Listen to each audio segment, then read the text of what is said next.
Come up on my thing in a minute.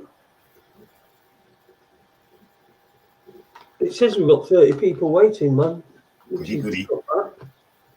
For before we start. It says we'll. Oh, my There we go. Them on. Should we have the theme tune?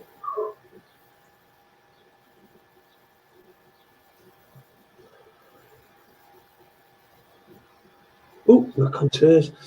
I get it. Raconteurs 631 because I can't remember fucking numbers, so I just I'll just get everyone a random number. Okay, we're heard but we're not seen.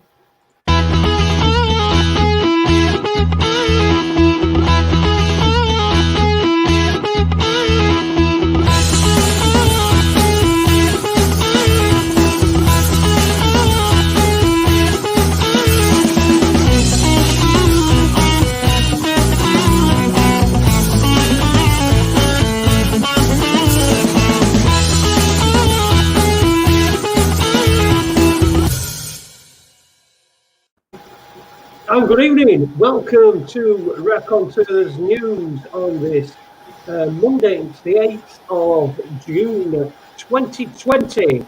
And we are still sort of in lockdown. Are we in lockdown? I don't know if we're in lockdown. I don't know. People don't seem to be bothering with it, whether we are or not. So, what's that for? What's that for there? This is week 4 out of lockdown for me. Week 4 out of lockdown. So you're like a out of lockdown, veteran. We all need to look to you how to do it. Anyway, we've got a cracking show for you tonight. Somebody got in touch with me, a guy got in touch with me and sent me a copy of his book. And I thought this was just exactly what we like to talk about on this show. We don't want to we don't want to be talking about coronavirus forever. But anyway, I'd like to welcome Owen Lloyd Martin as well. Owen, how are you doing, my old friend? I'm not too bad, Jason. I'm not too bad at all. Glad to be with you again. Just recovering after quite a draining weekend for me, but I'm all good and ready to go. Thanks for having me back on again. Awesome. Well, you're becoming quite the part of the furniture here at Raconteurs News. So I know you're going to be on again tomorrow night as well, are you? And also, I've got a lovely surprise. Well, it's not going to be a surprise for you, but we're going to have Vinny Eastwood on next week. Ooh, that should be fun. Yes, should be exciting. Anyway, let's get on to tonight. Tonight's guest has written a book or two. In fact, I know he's written 2 or 3 books. I've got one here, DMT and My Occult Mind. It's investigation of occult realities using the spirit molecule. There you go. It's and you can see it behind me as well. Good evening, Dick Kahn. How are you doing, my friend? Yeah, good. It's really good to be here, guys. And if I'm going to be true to my Yorkshire roots, then it's ale. Maybe like that in the chat room. No, it's good to be here. It's really good. Awesome. Someone says that sounds bad. I don't know what you can. Does it sound bad to you? You guys sound really clear, crisp and clear. It's really good audio. How am I? Okay. Yeah, that's fair enough then. That's it. Done. That's what you say. Anyway, Dick, give us an introduction to yourself. Give us, how did you start along this one? Give some background. I know that when you were a kid, that is a good part, a big part of it. From what I've read at the moment. So just give us a bit of a background of yourself and how you came to be doing this stuff. Yeah, and just quickly, my childhood was a massive part of what I'm doing now. But yeah, I mean, I'm a working class man from Yorkshire. I'm based in London. I'm happily married. I've got 2 great boys, both doing really well at school. I've got a professional job, which I enjoy. And I'm very fortunate. Job seems secure in obviously a difficult environment with this pandemic. So I seem very lucky. My heart goes out to anybody who's, losing their job, losing their business. It's really difficult, terrible time for them. But yeah, so that's me in a very small nutshell. And then going back to my childhood and how that's significant to DMT is I don't know, from as early as I can remember, I had a really high-pitched ringing sound in my head. It's been with me all my life. I can hear it now. But when I was a child and alone in bed at night, that sound seemed really significant. I mean, and I couldn't understand why my parents were never talking about it. I thought they must hear the same. I thought everybody must hear the same, but nobody ever mentioned it. And that sound, focusing on that sound when alone in bed as a young child, it resulted in the classic OBEs, out of body experiences, which, I mean, those alone just give you evidence that there's something within you that can exist outside your body. They were astonishing. And I had experiences of feeling extremely small within the bedroom, and then that would flip and I would feel much larger than the room, the house, and I mean, really large. I mean, these are unusual experiences for a child. Nobody ever spoke about those. I saw, I guess, what some would call I don't know, it doesn't seem right to call it a UFO, but I woke up one morning convinced it was Christmas Day, convinced there'd be presents downstairs, opened my curtains, there was bright sunshine, and at the foot of the garden there was it just looked like a sunshine, like a large glowing orb, radiant. And I don't know, I was transfixed. By the time I stole myself away and went to see my mum to tell her to come and look at it, that thing had gone. And it turned out it wasn't Christmas morning, it was, I don't know, the middle of a very hot summer. Now, fast forward 30 or 40 years, and I tried DMT for the first time. And the first thing I noticed is it powerfully amplifies that sound in the midst of my head that's been such a big part of my early childhood. It's been with me throughout my life. And yeah, I mean, the fact that it amplified that sound in the midst of my head so powerfully, it really, I just fell, I don't want to say I fell in love with it, but my curiosity became highly, highly aroused, and I pursued further DMT experiences sufficient to write a couple of books, as you've outlined. You don't. When you're talking about your childhood experiences, I think everybody has those, don't they? It's I agree. I always used to have them. I always used to have. How you mentioned that things would be. You'd be the room would be massive or small or massive or whatever. Well, I used to have the same thing, whereas I'd open my eyes and I could see the lampshade above my head, and then it'd be really close to me. Yeah. Close to me. Yeah. And that what that used to do is it used to make me fear going to sleep. Because I knew that whenever I did that beforehand, I would have the same dream that I always had, and things would just be appearing really big at me. I don't know what it were really weird, but yeah, I get that. But how'd you get from that to DMT? Because I've never heard of DMT. I mean, what was your introduction to DMT? I suppose. Getting involved in the rave scene from late 80s. I mean, when I say involved, just as a punter and sort of following through that, early 90s, throughout the 90s, really enjoying that scene, kind of introduced me to the idea that in terms of changing your consciousness and drugs, there was more than the cigarettes and alcohol that, seemed to be the mainstream of the pubs, the clubs, the towns and the cities.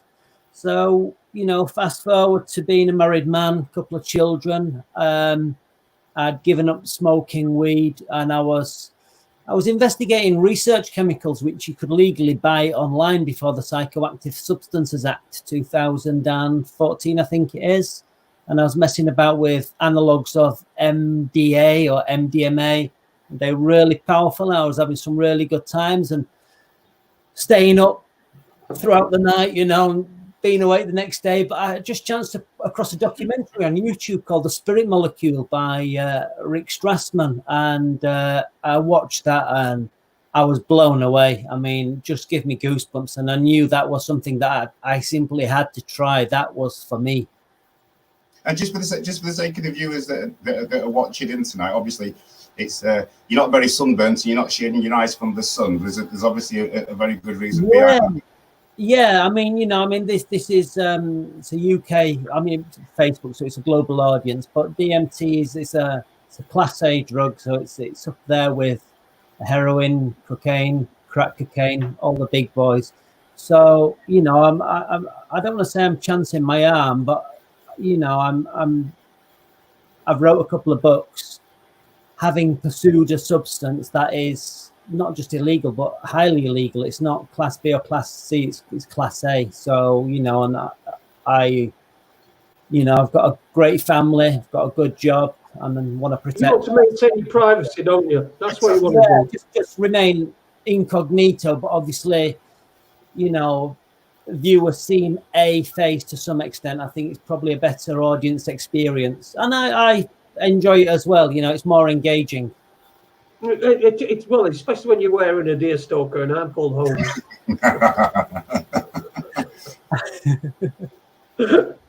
So just like, go on, Jason, sorry.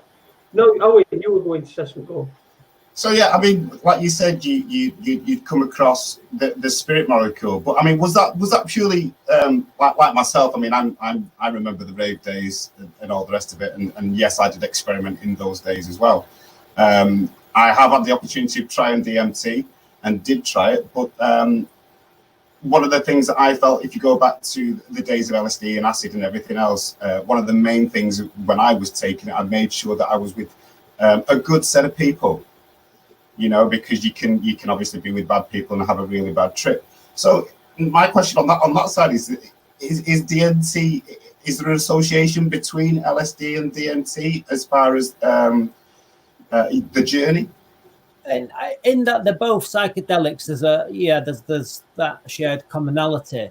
But in terms of experience and potency, and I'm just quoting anecdotally. This is not a scientific measurement, but people will commonly say. In fact, I came across somebody the other day saying DMT is like 1,000 times more potent and powerful than acid, and I think I tend to agree. I mean, I've experienced acid, enough times to know what it's about.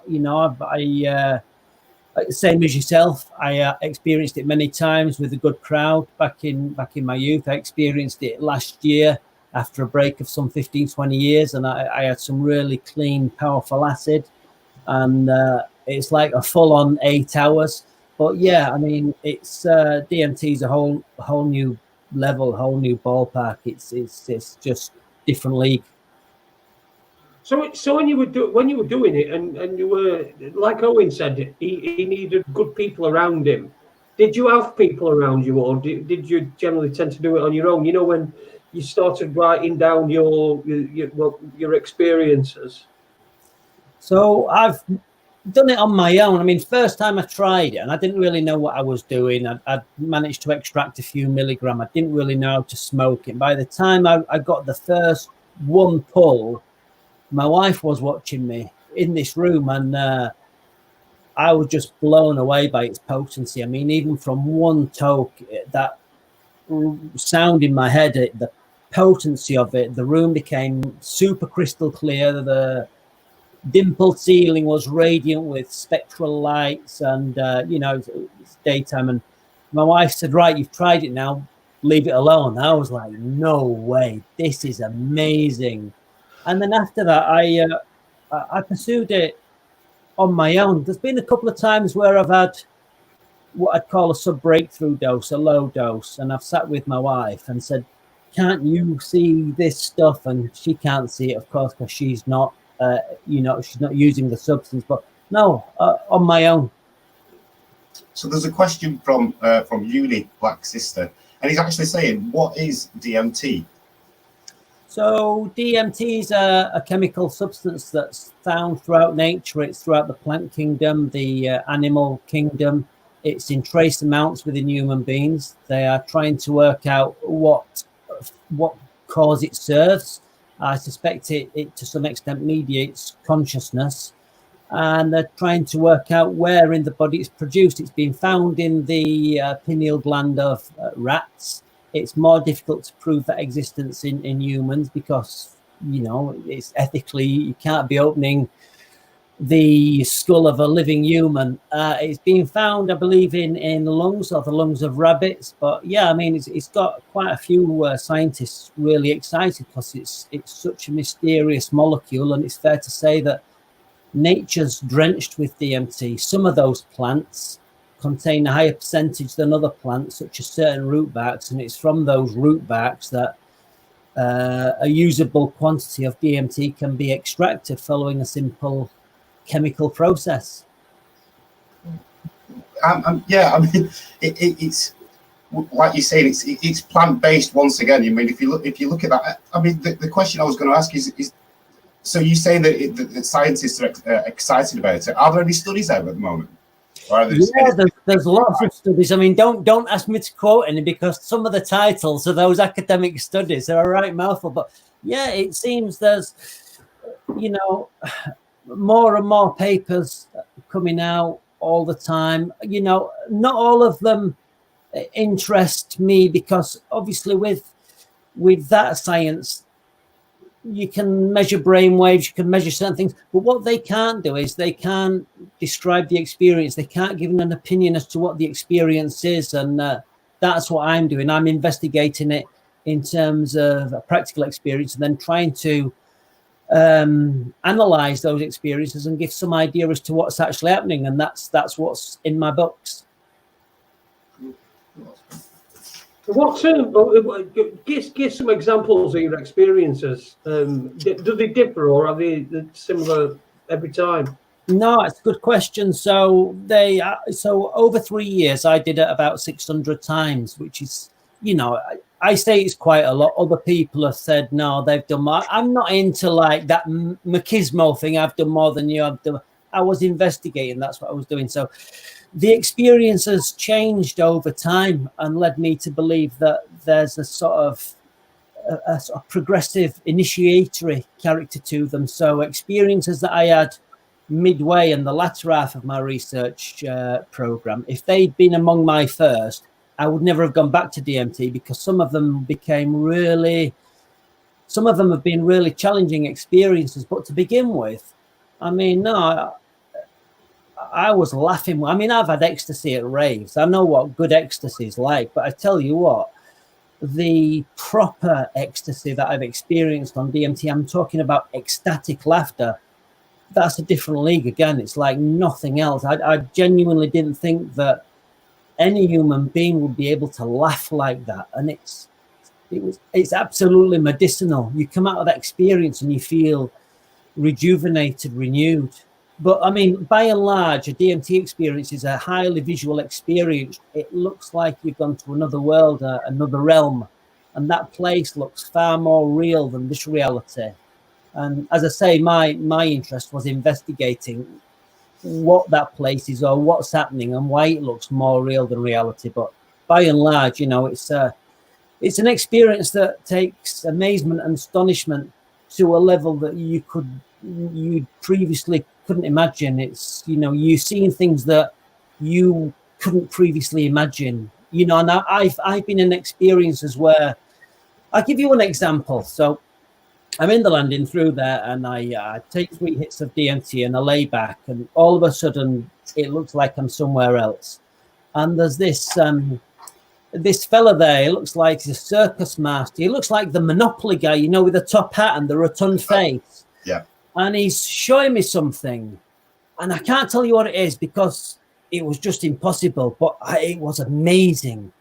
And he could see I liked it. So he's like, oh, you like that? I mean, he's not saying it. He's, I can understand what he's saying psychically, saying, you like that? And I'm like, And he'll go to the other side and he'll show me something else. And it's even more amazing. It's like, oh, I see you like that. He'll go to the other side of me and then show me something. And it's going on like that. And my astonishment's just going crazy. And in the end, I had to look away because my astonishment, it was becoming like painful. You know, it's like I just can't bear anymore. And the guy, that being, that entity or that avatar knew what it was doing. And I mean, I've had experiences that are more fun than you can imagine, but equally I've had some challenging experiences, and you know, they can be quite terrifying. But I think it's all about how you deal with those, because good things don't come easy. And I found when you go back after a challenging experience, it kind of becomes like a reward, you know, like, oh wow, you come back after that, right? Okay, so here's some fun. So yeah, they're very, very broad range to these experiences. So one or two people are putting stuff in chat room. I've put a question up there, but we'll get to that. So people have put up not questions but comments that were sort of preempt my question, which is it sort of like mood based? Does your experience, is it based upon your mood, you know, your actual mood at the time? So if I understand what's being asked, I don't think it is. I mean, there's been times where I wouldn't want to say I've been depressed, but I've been a little bit down, and I've smoked it, and it's just like totally transformed my mood. But I don't think that's the actual substance that's doing that. I think that's the thing that's interacting with you, and that to me is they are powerful spiritual entities from hidden nature, hence the word occult in my title, which means hidden. I've had other experiences where I've been outside and it's been a windy day, and I've been struggling to deal with the trip. You know, it's kind of like been going into myself, and then, you know, I sense this presence and something's flashed up in my mind, and it's just turned my mood on a dime and made me uber positive. So no, it's rather than saying mood dictates the experience, I think it's deeper than that. I think it comes down to you as a character, and maybe aspects of your personality, and maybe even your karma, because some people have experienced DMT and had an experience that's dictated they're never going to go back again. So I think it's down to the individual. What I would say is, if, like me, this is something that is calling your name, chances are you're going to have a good experience. But if you hear about it and you think, oh yeah, what a load of tosh, and you vacuum down 50 milligrams, you know, and I've read these accounts, people will actually see monsters coming at them and they'll be terrified. And, you know, it's not a substance to be underestimated, and it's not a recreational thing. All this is really serious stuff. To say it's 1,000 times more potent than LSD should give anybody who knows anything about an LSD enough to know that this is really serious stuff. It sounds like it. It sounds like really serious stuff, and I'm taking it. You did say, I think earlier on, I did ask you if it was different every time, and I'm assuming it's different every time. So, how long did it take you to amass the amount of experience that you've been able to put in this book? How long were you doing it? I've been doing it for, and you know, taking notes, shall we say? Yeah, well, I mean, the research that's in the book, that was over 3 years. I didn't include each and every experience. I've tried to take the ones that are the best or the most relevant, or that I simply enjoyed writing up, or were I enjoyed because some of them are quite humorous. I've tried to inject some humor into the books. I think that's important. So before I'd started documenting my experience for the books, I'd had about 50 experiences. Since writing the books, I've not smoked that much at all. I mean, I do smoke it from time to time, and I'm really intent on going back and smoking it more regularly to produce a third and final book in that series. You know, but saying that and doing that, two different things, because as much as these experiences can be more fun than you can shake a stick at, a paradox is that Next time you go back to smoke it, it's like walking to your own funeral. You are sober, you are somber, you are shaking your head, and you've really got to drag yourself into that situation to smoke it. And I think that's really telling, because if an experience that's generated by your mind alone was so much fun, you wouldn't hesitate to go back and you wouldn't have that fear. But I think your mind and your subconscious mind knows deep down that the experience is not being dictated by you. It's been dictated by one of, I don't know, untold number or classes of spiritual entities from hidden nature. I mean, really powerful entities. These are life-changing experiences. And would you say the people that you meet when you're on your journey, would you call them guides? And do they change? Do you see a different person? Do they appear all the time? So this is a really significant part of my research, and this seems to be where, forgive me if I sound like I'm blowing my own trumpet, but my analysis has been quite unique, because although you are seeing human-like entities and you are seeing landscapes, my research has shown me that they are being imposed upon your mind. They're visual constructs of a powerful spiritual entity, which isn't the human-like form, and it's not that landscape. You are essentially being engulfed within the mind of a powerful entity that's imposing upon you mesmerically and showing you whatever visual wonders it wants to show you. So if I say I've seen a dragon, or I've seen a clown, or I've seen a circus master, giving a performance with impossible, I'm not saying they're the entities. I'm saying that I'm in the midst of one powerful entity for the duration of that experience that's imposing powerfully upon my heightened perceptions, makes it look like I've gone somewhere else, makes it look realer than real. But I'm saying they are not the true entities. They're visual representations of the mind of the entity. So is that your mind is visualizing that then? No, your mind is having that forced upon it. And I use the word mesmerically or mesmerism purposefully, because there's a significant difference between hypnotism and mesmerism. Hypnotism is whole hypnosis and self-hypnosis. You willingly succumb to the suggestions, whereas mesmerism is where a will of powerful character is imposing upon you and fascinating you, glamorizing you, showing you what it wants. You're in a state when you're there, you can think rationally. Your cognition is pretty much intact. In that respect, it's different to LSD and magic mushrooms. But you find that it's difficult to speak, because you're being mesmerized, you're being overpowered, and it is very much like an amazing dream with your eyes open. Right. Okay. And just like I remember back in... Sorry, Jason, go ahead, mate. Go ahead. I was going to say that's an interesting description. Some powerful mesmeric dream that you're having with your eyes open and you're fully conscious. I take it you're fully conscious. Are you conscious of what is going on around you, or is whatever you've tapped into, is that overwhelming, so you can't really tell what's going on around you?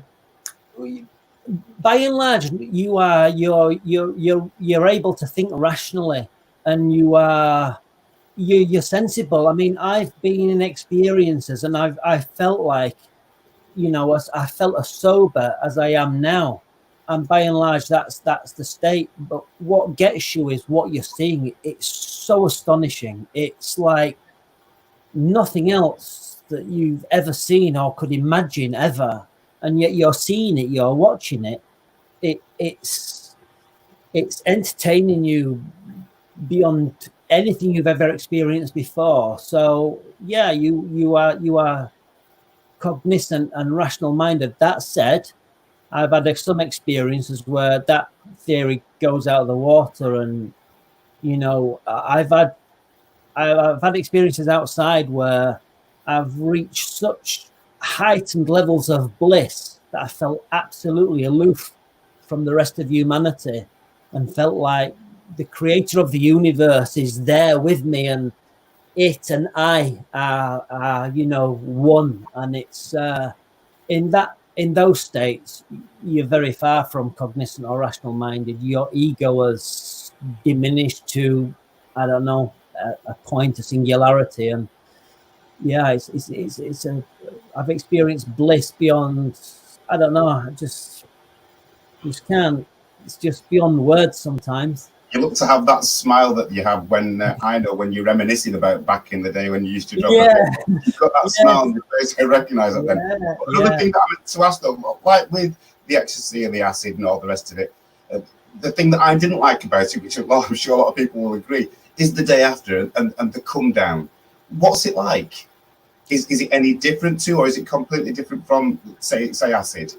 Yeah, it's completely different. I mean, the fact that this substance, it readily passes the blood-brain barrier, like glucose. You know, that's there to prevent nasties getting into your brain. But for some reason, the brain is greedy for DMT and it will gobble it up. So it's very fast-acting. It's very intense, and equally, you sober up very quickly. And there's no come down. I say it's not like when you've had a drink and there's a hangover, or if you smoke weed and you wake up the next day and you feel stoned still. I've smoked DMT and had unbelievable experiences, and some, I don't know, 45 minutes later, I'm pushing a supermarket trolley around the supermarket with my wife, and I'm, you know, blending in, looking sober, but in my mind I'm thinking, Jesus Christ, what the hell just happened? Like in our garden or in my bedroom, what the hell? So no, it's you're back to baseline easily within an hour, easily. But your mind will be awash and reeling from what you've experienced. I mean, one important aspect of these experiences is to reflect on them and integrate them. And I found writing very, very helpful in that respect, you know, to integrate and to reflect. It was hugely helpful. I mean, what you don't want to do is go to work the next day and say, listen, everybody, I've got a big announcement. And because people are going to start saying, you know, and rightly so, the guy's lost his marbles, because this is still very new and still very novel. It's very much it's still very much an underground, as our psychedelics. I mean, look, we've had a lot of sexual freedom over these last few years, and amen to that. But in terms of psychedelic freedom, no, it's still very much taboo. And even using the word occult in my title, which I've used in the sense that it means hidden up, and still very much a taboo word, because the mainstream focus on its more nefarious connotations, which, you know, it's a shame. Do you think that that when you're having these experiences and you're interacting with these entities, do you think that they're entities that the DMT allows you to see that are there all the time, or do you think that they're a creation of your mind and something that's you've created, you know, specific to you, that you've created?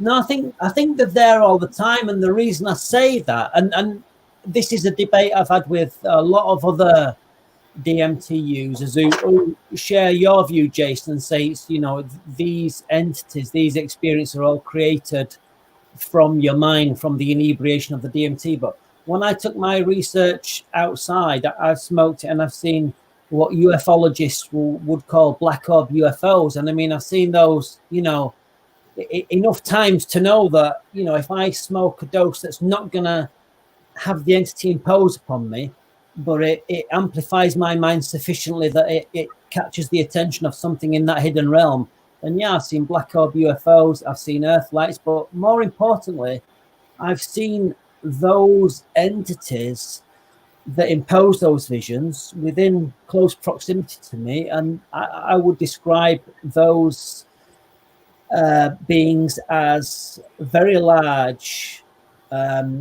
transparent, looking like a multifaceted gemstone, like a multifaceted diamond. So larger than this room, thousands of symmetrical, geometric patterns on it. I mean, wonderful, wonderful things to see. I mean, once you see those things, you're like, gee, damn it, we're definitely not alone. And even though it's transparent, the reason you can see it is It's made of what I guess occultists would call a psycho-spiritual substance. So even though it's transparent, it's got this uncommon density that makes it easily obvious to the one who's inebriated with DMT. So Wow. if you reach up and swish your arm through that form, it will trail. It's going to look like there's, you're going to see your arm, like your hand, like a, there's a time-lapse photograph.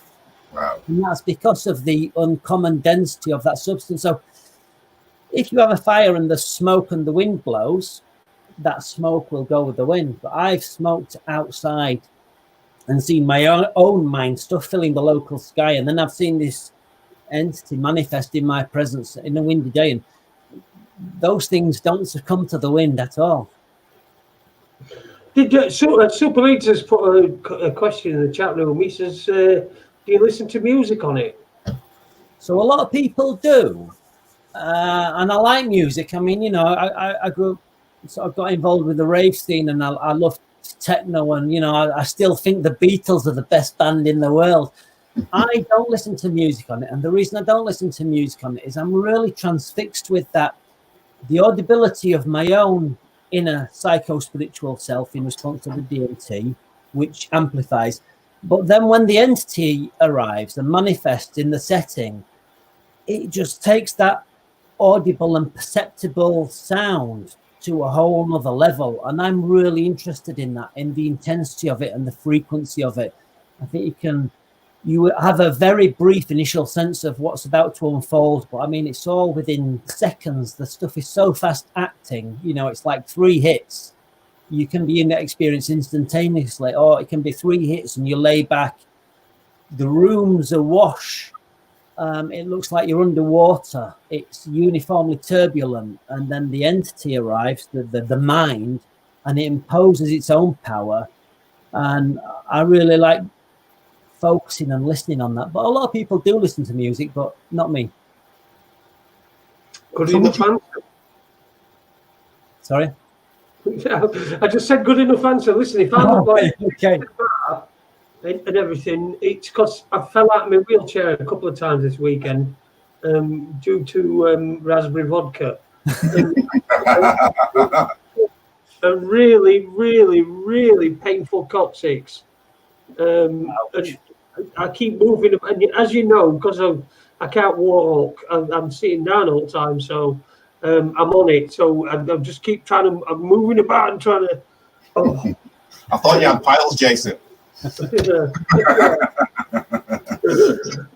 quick one that I just wanted to ask you there as well, then, Dick, is that, like myself, is that, I mean, well, not like myself. You've said you've done it, so many times. Have you ever had the flashbacks? Do you experience flashbacks? Not traditional flashbacks, but it certainly changed me as an individual. I would say it's very subtly sort of turned the sort of valve of my imagination up. And that might, when you say subtle, it might not seem much, but it's a significant difference. I've noticed a significant difference. So no flashbacks as such, but it certainly changes how you view reality.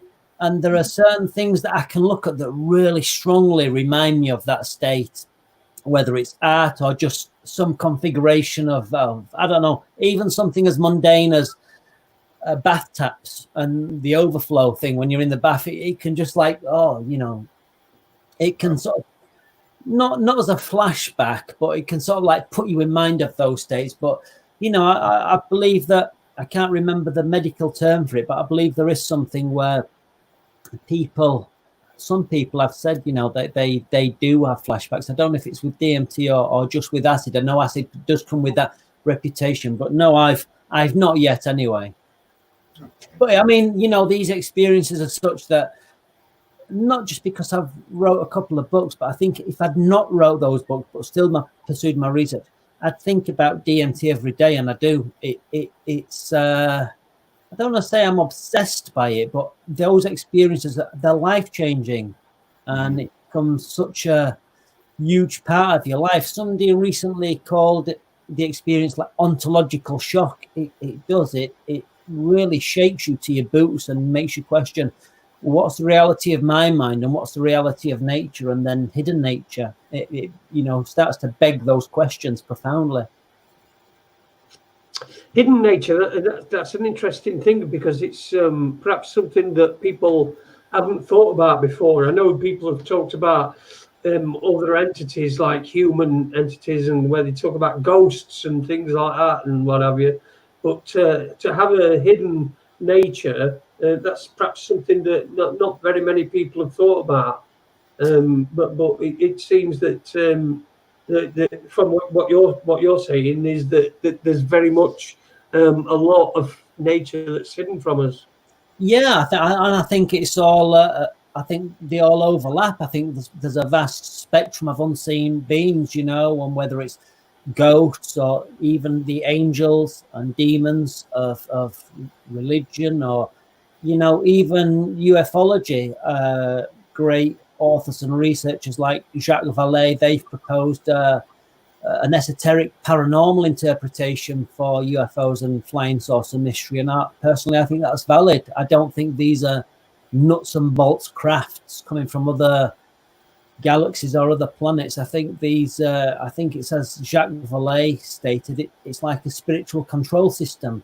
It's there enough to be a global phenomena that changes minds, but you ain't never going to catch one. I know some people might disagree with that and say, well, something crashed in the desert at Roswell, but I maintain that you can't catch what can't be caught. That's a fair comment. Absolutely fair comment. Coronavirus, for example. Coronavirus. Someone would mention that. A question from Alice in the chat room there. She's saying, what about mushrooms to reset or cure depression, etc.? Yeah, absolutely. Phenomenal. I mean, before I pursued DMT, I'd done a lot of research, and I knew the experience was going to be phenomenally strong. So, and I'd not taken psychedelics or true psychedelics for many, many years. So I obtained some magic truffles, which are as good as magic mushrooms, from the Netherlands, and said, if I can manage these, then I'll pursue DMT. And I got some magic truffles, and I managed them. I had an ego death experience and then pursued them. But no, it's these there's a lot of research, USA and even the UK, showing that psilocybin, which is the active compound in magic mushrooms, is really, really powerful for treating depression. And I think that's really promising, and it hopefully will take psychedelic research, forward and on. I fear that, big pharma will slowly get involved and take the magic out of the mushroom and put it in a pill and a capsule, and it'll have to be on prescription, and somebody somewhere will be making huge amounts of money, when really nature's medicine is already there. Mm-hmm. Quite like a lot of other. I feel a bit left out here, because I've never done any psychedelics at all. I've smoked joints. That is it. That's all I've ever done. So I've never done any psychedelics at all. So I feel a little bit left out here. When you say smoked joints, do you mean like pot or weed? Weed. Right. Well, listen. I smoked weed for 20 years. I had a habit. I had a real habit, and I was smoking skunk. If my job had allowed it, I'd have been smoking it breakfast, lunch, and dinner. But I was smoking it daily, and I've spent untold thousands of pounds on it. And then I stopped, for 10 years, and then lo and behold, somebody sent me some just 2 or 3 months ago. I was like, what shall I do? What shall I do? Anyway, I smoked some, and I got to tell you, that stuff is the weed that's being produced now is genuinely psychedelic. And when I say psychedelic, I mean in its interpretation that psychedelic means mind manifesting. And that stuff, that woozy stone or high feeling, you get, there's something really profound happening in your mind. It's flowing, it's amplifying, it's open, and it's active. So you probably have had psychedelic experience, a mild one, but yeah, I would say weed weed qualifies. I'd really forgotten how powerful weed was. It's just It's changed, hasn't it? everything. It's changed over the years. Definitely changed over the years. Yeah, I tried it. I was like, damn, I need to leave that stuff alone. Well, unfortunately, like I say, over here it's been decriminalised, but obviously I use it for health purposes and recreational as well. But what I did notice here last year is that there was a hell of a lot of ayahuasca retreats, and I remember speaking. They could have filled it 3 times over this year, but if it weren't for another, it wasn't through the corona, obviously they're going to lose out this year. But I mean, are the things that obviously are the things around the world that are like that? Because I know that the people here that do hold the retreats towards the end of last year, I think there was about 2 that were cancelled because the ayahuasca was stopped, by a random check. I know a lot of the people that did run them had the stuff sent through the mail. Okay. I do know that it was stopped. A couple of packages were stopped, so they were unable to run. They had to refund everybody that was coming over and staying with them, because there was people coming from all over the world just for the ayahuasca retreat. Yeah, Jason, you know when we say ayahuasca, you know what that is? I know what it is. Yeah, I spoke to people that have done it. Right. We've had Max Egan on. Max Egan told us about ayahuasca and all that stuff, and so with Jason Green, who's been on him plenty of times. So I know what it is. Yeah. So I mean, it's I got lucky. A friend in America knew somebody who was actually holding a retreat over here.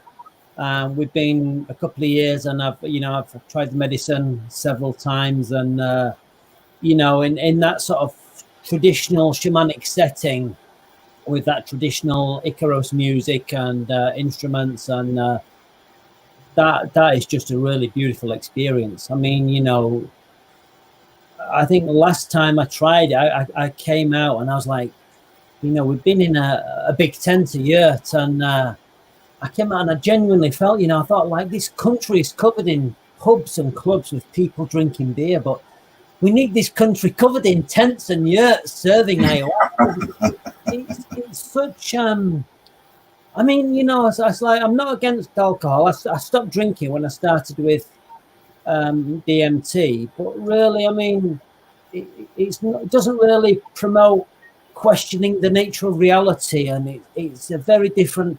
I don't know. It's I don't want to discredit drink too much, but it's not. It's just not ayahuasca. With ayahuasca, you will have a profound spiritual experience, and ultimately, with proper integration and reflection, you can really improve your life. Even if your life's already good, you can make it better. So is it you'd say an eye opener? Yeah, I mean, I was always not against it, but the thing with drinking DMT as ayahuasca is that it induces purging, which means puking in a bucket or running to the toilet or, farting and wish you hadn't.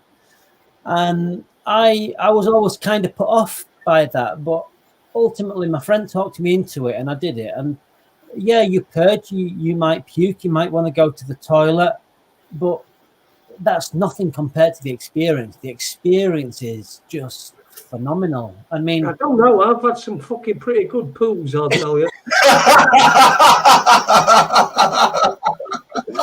Yeah, do you know what? Yeah, I mean, do you know what? I sat on the toilet on a DMTI from ayahuasca. I don't know. That is like, that is something. But last time I tried it, it was. I mean, I've had it strong, but last time I tried it was intense. And I mean, it blew me away. It really put it on me.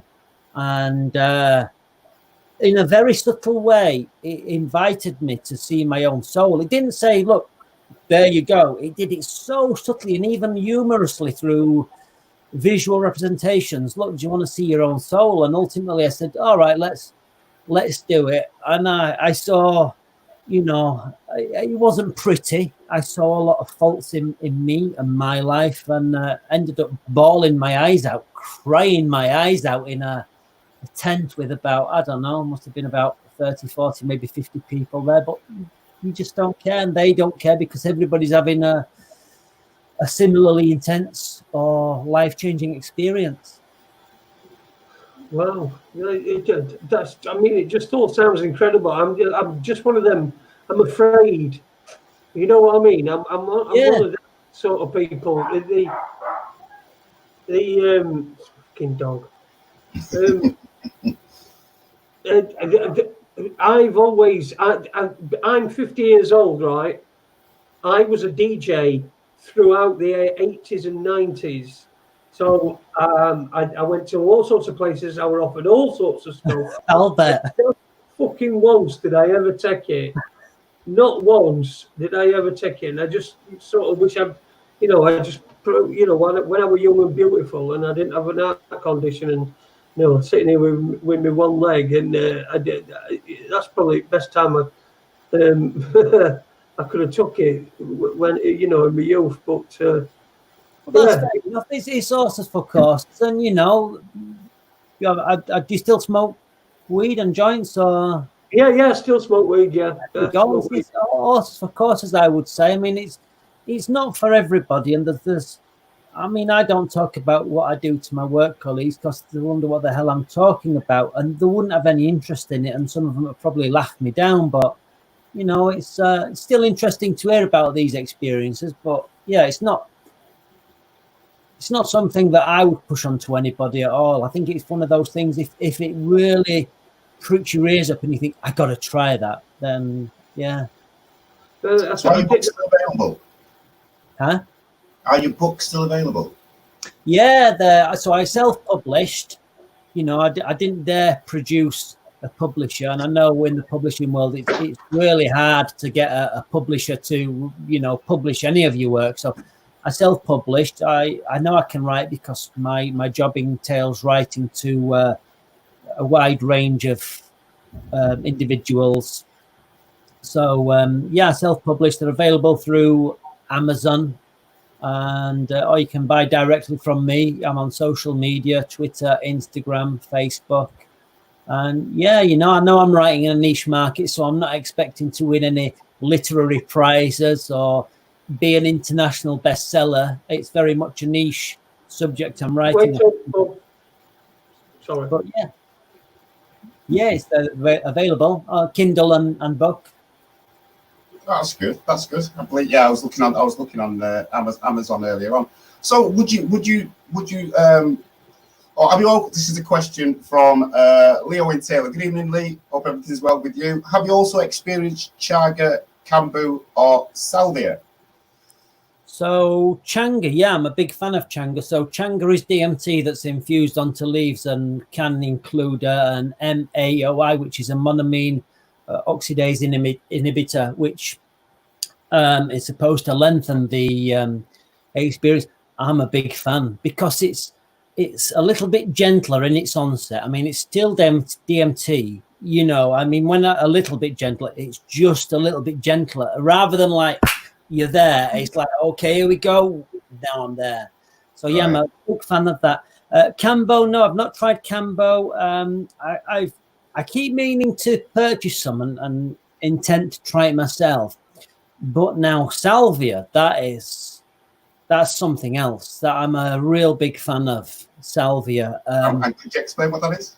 Yeah, so Salvia is really unusual. It's part of the sage family, but this particular strain, Salvia Divinorum, comes from one particular valley in a region of Mexico, and it's found nowhere else. Mm-hmm. And traditionally, it was chewed. The fresh leaves would be chewed in what's called a quid, and you chew it. You don't swallow. You hold it in the mouth for 15 minutes beside the gums, and then you have. I've experienced that. I had some plants before they gave up on me because they're very fragile, and that's a really unique and manageable experience over 45 minutes, and I really like that experience. Then you can buy the enhanced leaf, which is, say, salvia concentrates of, say, 5 or 10 or 20 or 50 or Some go up to 100, and then you get Salvia A, which we're probably best not talking about. And I've not experienced that, and probably wouldn't if it was given to me. But the enhanced leaf smoked, wow! I think it's fair to say it deserves to be up there with DMT, if not a little bit higher. But the difference is, and it's a significant difference, is you are not in your senses when you smoke salvia. It takes you into your subconscious. You don't know what's happening. You're rolling around. It induces mobility.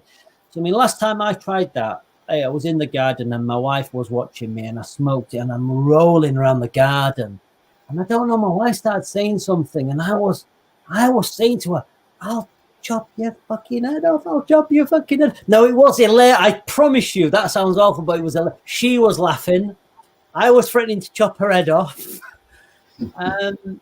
You know, it was all good humor, but it's really, that stuff is powerful, man. I mean, what DMT does, entities aside, it significantly expands your psycho-spiritual constitution, your invisible self, powerfully like a bubble, and thereby significantly alters your setting, which makes you, for that period, attractive to whatever entities in hidden reality.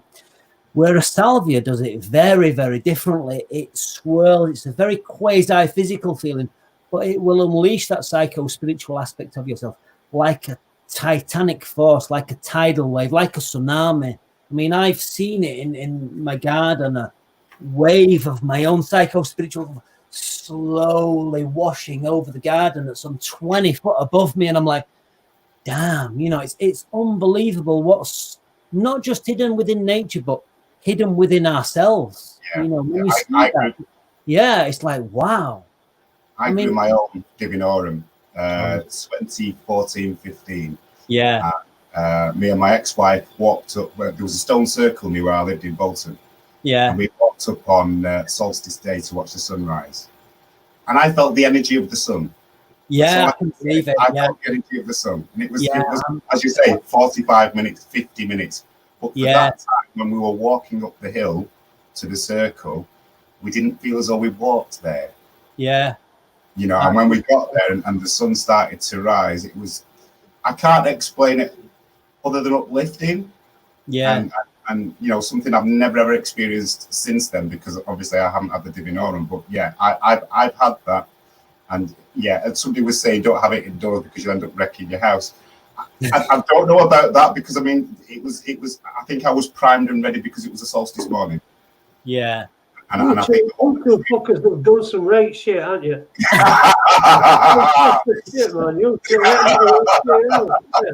no wonder he wants to hide fucking behind there, pretending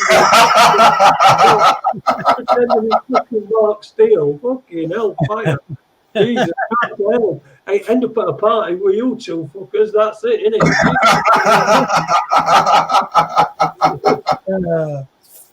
Oh god, yeah, well, fucking just awesome. Good stuff. We're getting a lot of good stuff coming through chat room. Hello to the Webster Report. Good evening to you, mate. Webby Stiltskins there. He says, has he licked the toad? The Webster Report says, has he had spice?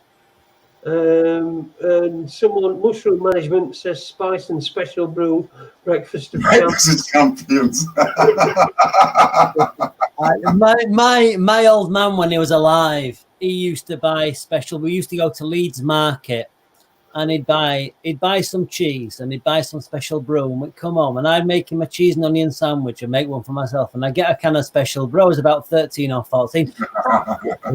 It tastes like, it's like treacle going down. Spice, that's the really potent synthetic cannabis, I believe, isn't it? That's the one. Yeah, no, I've not tried that, and from what I've seen with I don't know, people rolling around Manchester city centre or the outskirts of it, I'm not sure I want to try it. The toad, I've got a pipe here with the toad medicine in it. And wow. Yeah, so I've not tried it yet. I've got access to the synthetic and the genuine toad medicine. I want I want my wife to watch me with this, because obviously there are some reports that it's not been difficult, but I think with Salvia, having a watcher is really important. So at the moment, because my boys are not at school, and finding the opportunity to sort of do this as I want to do it comfortably has not yet arisen, but it will. And I don't know if you're aware, but I think it's just last week it came out. There's a Spanish spawn star called Nacho Vidal, and he's up on manslaughter charges because somebody was found dead in his apartment, having apparently smoked toad venom. So that was just last week. That's breaking news, shall we say? Wow. Yeah, toad venom. Yeah. So you know, I mean, I don't know the ins and outs of that. It's 5-MeO DMT, so it's like DMT, but I think it's supposed to be considered a few degrees more potent. And I don't know the ins and outs of that case, but a lot of people suspect there may be other factors at play, and maybe there is. I don't know.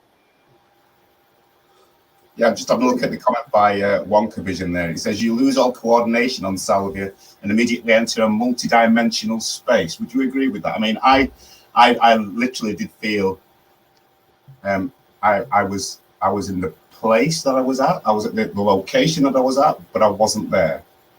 I've not gone anywhere as far with Salvia as I have with DMT. I've maybe tried it at a dozen, 20 times. And as with DMT, I kind of like adopt my own unique approach. So if they say the best way to experience Salvia, as with DMT, is in a dimly lit room, I'm like, no, I want to drag this stuff outside in the sunlight.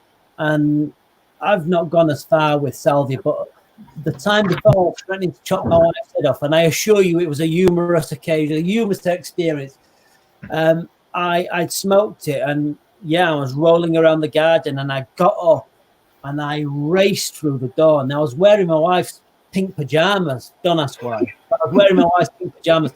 And I smoked this salvia, rolled around, and I got up and I raced out of the garden, and I raced full pelt down the road because I could feel this energy. It was actually coming from me, but I thought it was after me.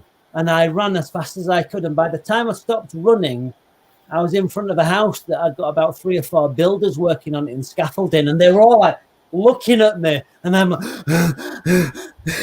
wearing these bloody pink pajamas. And I was like, oh, shit. So, no, I'm a big fan of Salvia, and I will go back to it.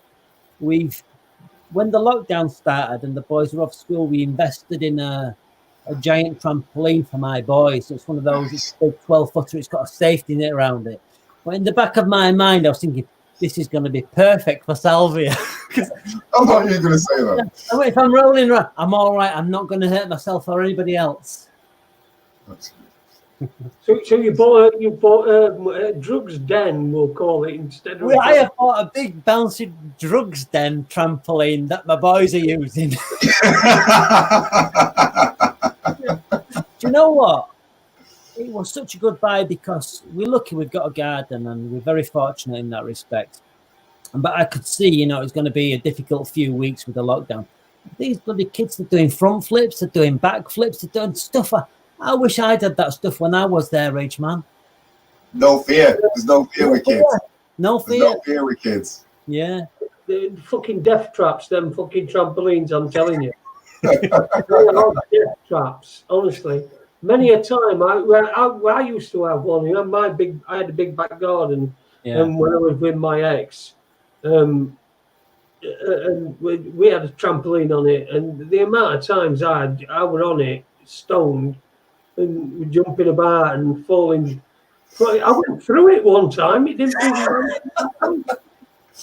I had a good mate of mine, and I had one in the house at Huddersfield at the bottom of the garden, and I had a barbecue, and this biker friend of mine came along, and he used to be a gymnast many, many years ago, and he just turned 50 or just before 50, and he was making a big fuss that, because a gymnast, he can do this, that, and the other flip, and he casually walked over, shouted me over, said, pass me that joint. So I passed him the joint. Yeah. He lit it, and in his spin, which was about 3 times, he'd actually took the joint out of his mouth and then landed, smoked it, landed, came out of there, went, who's next?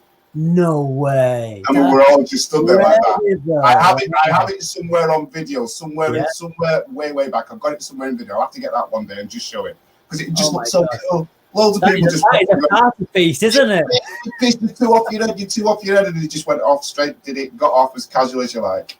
Gee. We've got a question from chat room. What method does Dick use to make 5-MeO DMT cheers? So with the 5-MeO, I've had it gifted to me. So I've got synthetic 5-MeO DMT, and I've got the proper toad venom. And I'm pleased to say I made some really good friends after publishing books, and these have gifted this to me on the understanding that it's going to help me further my research with a third book. But with DMT, I extract that from Mimosa hortilis root bark, which is, it's available as because it can be used as a vegetable dye, as a dyeing medium. So I extract it from that. Right. But I don't have my own supply of toads, and I'm not an organic chemist with the capacity to sort of make these things, synthetically. Far from it. So you're not overrun. I tell them you're not overrun with toads. No. I think the boys would probably like to keep some toads, and I know people who do keep them, not in this country but in the States. And it's why not? Well, why not? I mean, Jesus, you sound like you've had quite an incredible life on the last couple of years, and discovered things and seen things that perhaps many people won't even discover about, ever, probably. Yeah, I mean, I wasn't on social media. I'd just done my research. I was like in my 40s. I got a professional job. I got vocational responsibilities and family responsibilities, which I did and I do take seriously. And I just got stuck into it. I wasn't, again, trying to say, I've had more than anybody or I've done more than. I was genuinely trying to understand the sort of esoteric or occult mechanics of what was happening with these experiences. So to begin with, I had no idea what was happening. It just looked like I was going to another world, another realm, peopled with bizarre entities in bizarre landscapes. And I just started to ask questions. Well, where is that? How is it there? What happens if I try and get halfway there? And it seems to have given me a unique insight into it. I was genuine and sincere in my research. And, with the third book, I would like to try and go further and deeper, because what happened when I published the books and got on social media to market them, there were people doing crazy quantities, like, 100 milligrams, 150 milligrams. And I'm like, geez, man. So, I want to try and push myself a little bit and see if I've got the capacity to go further with it. And more importantly, just see whether there's any qualitative difference in the mechanics of the experience. That's what really impressed me. One Vision says, I tried a heavy dose once, Salvia, but I'm a bit afraid to go there again. Even if I ever do Salvia again, it will have to be outdoors and away from anything that can harm me due to loss of coordination. Yeah, I get that. Absolutely. It really does impose mobility. It will make you move without you being conscious of your moving. And exactly. There's an infamous video on YouTube where there's a couple, I don't know if they're in America or Canada, but they're in their apartment. I think they're on the second floor, and they both smoke salvia. They rip this big hit from this bong, and then they're howling about with laughter. And then this guy gets up and he's on the settee and he's going onto the other settee and he moves towards the window. And then you see it's unusual. He crashes backwards through the window. And this is genuine. This is not like, made up. Crashes through the window. And I believe the story is he was okay. He survived. But obviously, it's there's a lesson for us all with salvia. Don't do it upstairs near a window. That's psychedelics, really, doesn't it? Yeah. It's and it's a shame because those kinds of seeing that can give psychedelics a bad name. There were quite a few videos a few years ago with young Americans smoking salvia and not really giving it a good image. And I think it's such a shame because as a mind manifesting agent, it's up there with DMT, and I think it really help you question the nature of your own mind and reality. So you think that could be used in a medical way in years to come? Not sure about a medical way. I mean, potentially, maybe if they are able to modify it or alter it so it's less inebriating. But one thing I found with my salvia experiences is really dredged up, long forgotten memories from my childhood. And I mean, not just like, oh, I remember that, but like you're there, like the touch of things like the fireplace, the hearth at home, but also the smell, the feel, the look of it. It really, and just brought these memories up that I'd forgotten about. And I think they were really beneficial to sort of have those dredged up from my subconscious mind into my conscious mind. I'm like, oh god damn, I remember that as a child, you know, well, how did I ever forget that? And it's like they're very powerful memories, you know. It's not just, oh yeah, I remember that. It's like, damn, it's like I was there again. Right. So what do you, I mean, for me, I had an experience. We had a late night show last week, and midway through the show, I had a message from a friend, which was concerned about my mother who passed away. And the thing is, she's actually drawing a picture of my mother. And what she said, when she was drawing it, she could smell a distinctive smell. Now, throughout that day, I was cooking in the kitchen, and I knew my mum was there because I had a smell. And it was when I said the name of this particular smell, it freaked this girl out. So what I'm getting at here is that, would you say that with certainly with the salvia that I've done before, and obviously previously having, let's say, ecstasy and acid in the past, would you say there would be a connection with that as in a spiritual way? Yeah, absolutely. I think with all psychoactives, and I didn't see. I was abusing weed on a daily basis for like. I started off with pot, and then weed, and then skunk for 20 years. I mean, daily, you know, and didn't really appreciate the sort of the mind manifesting power of it, and the sort of the spiritual connection. It's very subtle. It's not as obvious as, say, with DMT or magic mushrooms, but I think with all psychoactives, certainly that I've experienced, even MDMA, there's an aspect of spirituality there.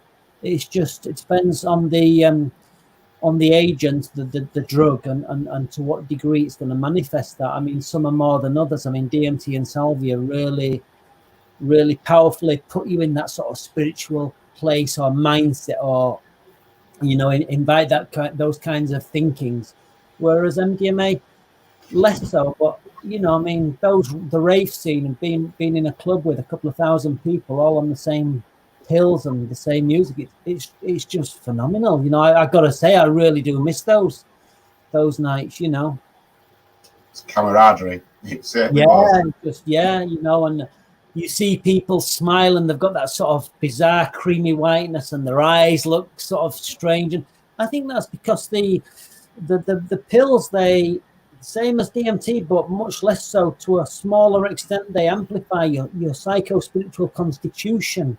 You know, I mean, I think that genuinely takes place. But with DMT, that's far more obvious. You know, even without entity interaction, I've been out and smoked DMT, and I have seen and felt my psycho-spiritual constitution race away from me like a hemispheric, you know, like a hemisphere.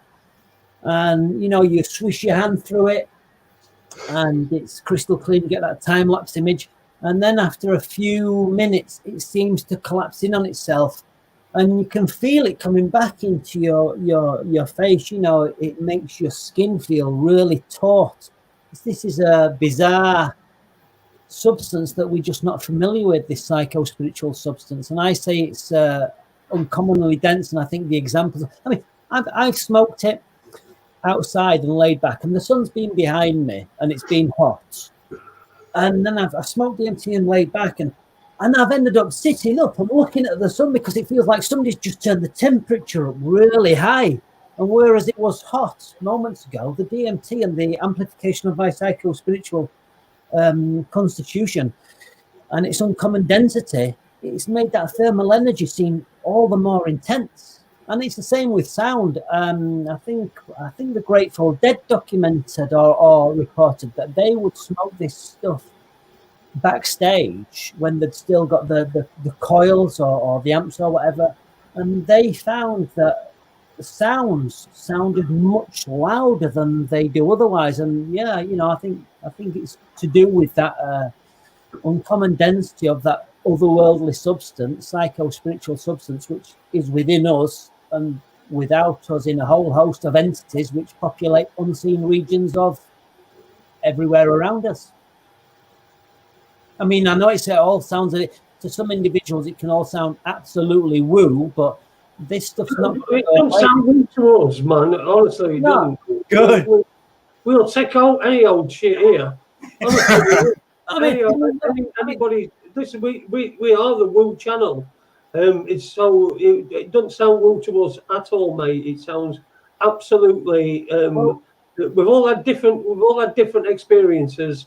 And all the experiences of there's always been other entities involved. So yeah, thank you, Jason.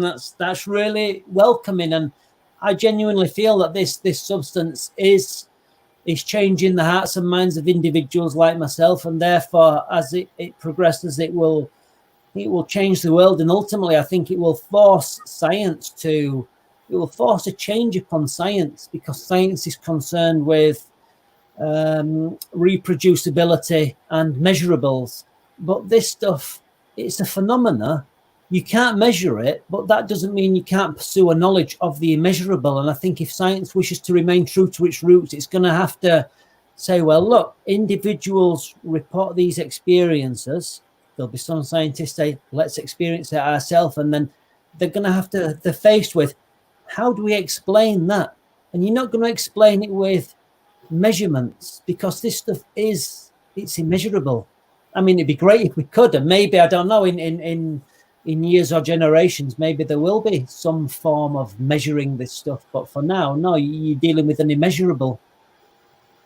Okay, so talk like measures. I mean, dosages wise, is there a particular, say with obviously when you're prescribed medication, you are given a dosage judged on your body mass index, etc., etc. Do you work it out the same way of the amount that you are taking, or is it just a random amount? In that respect, yeah, I measured my doses, because I genuinely, at the time when I first started doing my research, I genuinely thought I was pursuing scientific endeavour, and I even went as far as recording the weather, because I thought, if the police come knocking on my door and say, right, son, you're in for questioning, and I end up in court, I would have to sort of defend myself and say I genuinely was pursuing scientific investigation, and that's why I measured the dose. I told you what the weather is, I mean, thankfully the police didn't have them come banging my door down, so thank God for that. But yeah, in terms of dose, I think what's important is the strength of the crystal. So I would extract crystals frequently and use them fresh. So I found 25 milligrams would comfortably break me through into that experience in the landing. In the bedroom, I usually needed a little bit more, and outside I've needed a little bit more, but I was always using fresh or relatively fresh crystals. These crystals are sensitive to light, heat, oxygen and moisture, and it's all right having a big jar full. I see some people on social media with a big jar full of the stuff, and I think, geez, man, it's gonna oxidize within a few weeks, and it's still going to be very potent, but it's going to lose that potency over the weeks and the months, and I know that because I've tried it myself. And have you ever microdose? That's a question from Mushroom Management. Do you microdose? Yeah, I've I mean, the stuff it can be like fearsome sometimes to commit to. So I mean, I've had a pipe and pulled on it gently and been amazed at just the intensity of even a small pull on the pipe. So yes, I have, but not purposefully. Like if I microdose or small dose with acid, I find that more beneficial, because you've got 8 hours of feeling that mild euphoria. Whereas microdosing with, say, smoked DMT, it's short, but no, there are benefits to it. And I've enjoyed smoking oxidized DMT, which I've just referred to, and sort of taken the view that it's almost like a psychedelic cigarette. You know, it's not going to break you through. It's probably not enough to attract an entity, but it really, you can have 15, 20 minutes of really interesting psychedelic influence thinking, you know, about nature of yourself, nature of reality. It can be humorous, it can be sometimes introspective, and I've had dangerous levels of introspection sometimes, but that's psychedelics, you know, it's not all sunshine and love and hey, ain't this great? You know, psychedelics are anything that can really sort of force you to face the darker aspects of your psyche, which we've all got, and psychedelics won't take that away, but they may invite you to face it. And I think that's what they call the work, sort of recognizing that darker aspect of yourself and trying to incorporate it into a way that's mentally healthful and beneficial to you as an individual and wider society. Something that a few politicians around the world could do with right now. Then, yeah. Amen to that. Let's not start naming them, but yeah, you're right. Yeah, you know, it's something to just make them think what they're doing. You know, let them see what life's really like. Yeah, absolutely. Yeah, I think it would be. I think it genuinely is. I think it's a world-changing substance. But as I've said, I don't think it's something that everybody. It's not something that should be pushed onto people. You know, I think if it's calling your name in this lifetime, then take an interest in it, and if it comes your way, great. If not, there may be other lifetimes when it's, you know, in front of you. So I can no doubt see then in the coming years when things do change, because I'm quite positive, as well as me having the old ayahuasca retreats carrying on over in Portugal, maybe I'll be shouting you over and coming and holding a retreat at my place in Portugal. I would love that, Owen, and let's take Jason with us. Aye, there you go, Jason. Do you know, it's not, my arse is just killing me. Oh, it is just killing me. I don't know if you've been seeing, but I've been pulling faces and moving about. Yeah. Oh, right on the cockpit. Championships. Oh, what, sorry? Gurney championships. Yeah. And did I see your dog earlier? Yeah, my dog. Yeah, Watson. Okay. Holmes and Watson. Yes, he's knocking about somewhere. He's not allowed in his bed. He's not allowed in bedroom with his mother because the cat's in there. But the cat will leave later on, and then he comes and stays in bed with us. So. A few more people in chat room there, Jason. Dan Harris is in there. Bright 77, Dalai Lapa. Evening, guys. Patrick is there as well.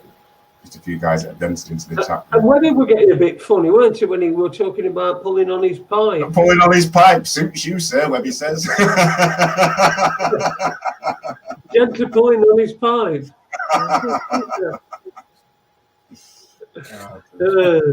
Taking ayahuasca is rather like making love to a beautiful woman.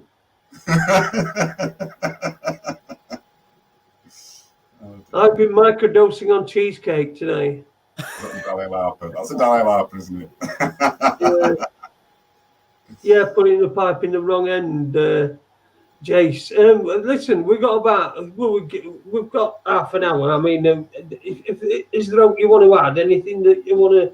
I think we've talked about just about everything, haven't we? I mean, yeah, I think so, and I think my dinner's going to be about ready soon, so I better go and see Mrs. Khan soon. But is there anything else I want to talk about?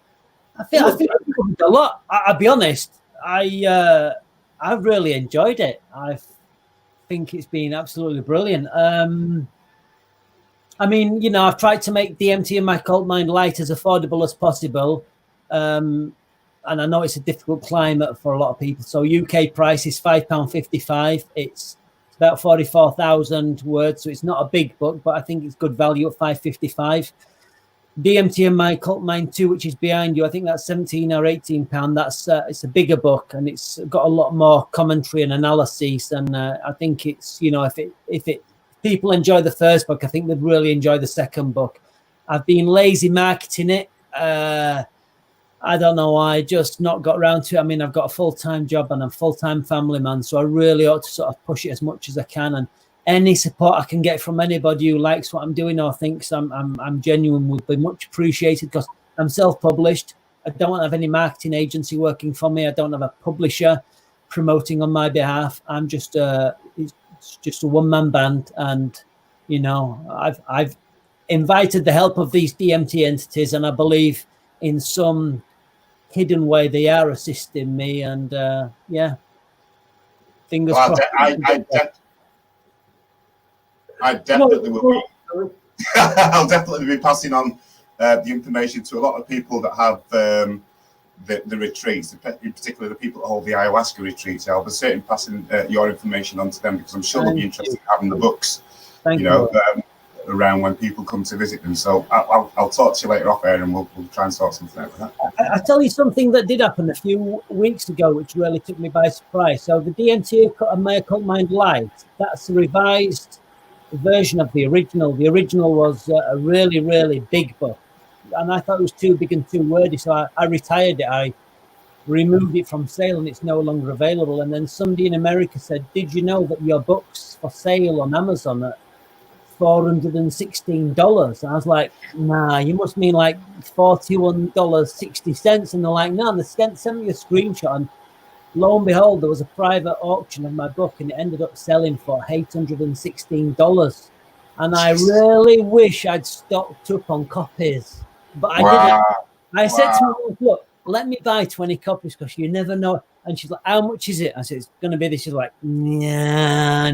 But to be honest, look, I'm not motivated by money. I'm more motivated by uncovering the truth of this mystery. And I think if I changed and became, materially minded, I don't think I'd be who I am now. So I'm glad that the book sold for a high price. I hope somebody made the money that they wanted.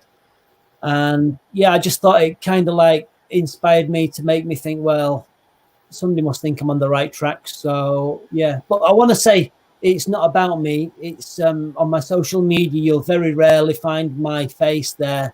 It's not about me, it's about DMT, and that's the message that I'm promoting, the DMT experience and the DMT entities, rather than Dick Khan, which is a pen name, incognito as best I can. Yes, well, nobody can see that you've got a ginger afro under there. It's massive. Everybody's got his afros out here. It's huge. You make the Jackson 5 proud. Yeah. And it's as ginger as they come. Look, if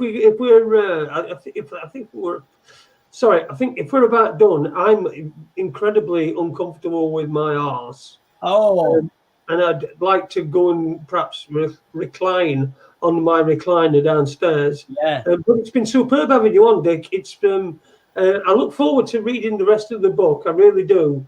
And I know my wife's already in front of me. She's gone past me in the book, but she what she doesn't learn is she was once injured in a speed reading accident. Never learns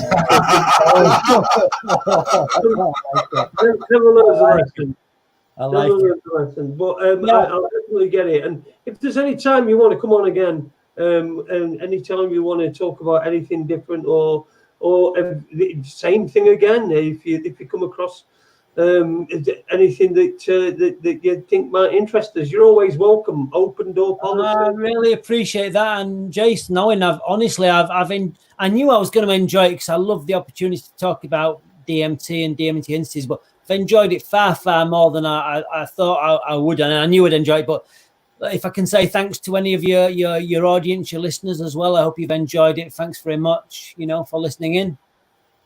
Brilliant. Well, thank you very much. Thanks to everyone for listening. Owen, brilliant, mate. Back tomorrow, aren't we? I am that.